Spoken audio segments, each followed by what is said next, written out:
মই তোমালোকক আজি এটা সাধু ক'ম। সাধুটোৰ নাম হৈছে ডাঙৰ কোণ। এখন দেশত এজন ৰজা আছিল। ৰজাৰ এখন ডাঙৰ ফুলনি আছিল।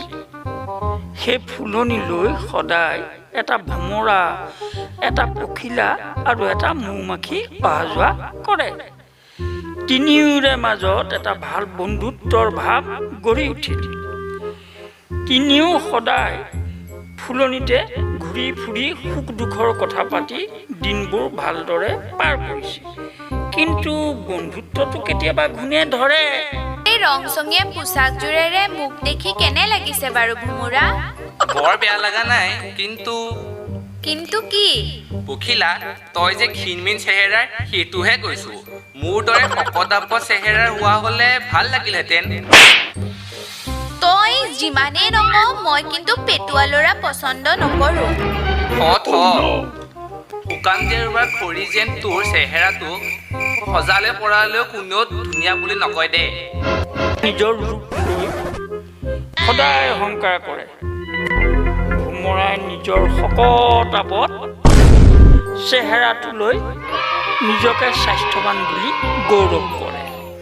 মৌমাখি ক্ষীণমিন, সি নিজৰ কথালৈ গৌৰৱ নকৰে।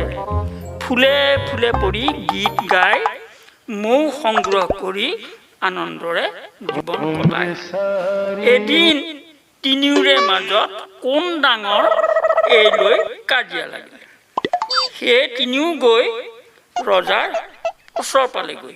মহাৰাজ, আমাৰ মাজত কোন ডাঙৰ সেইটো বিচাৰ কৰি দিব লাগে। ঠিক আছে, পখিলা, ভোমোৰা, মৌমাখি, মই তহঁতক ছমাহৰ সময় দিলোঁ।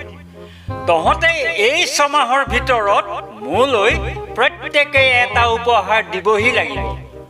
তাৰপিছত মই বিচাৰ কৰি ক'ম। এতিয়া যা।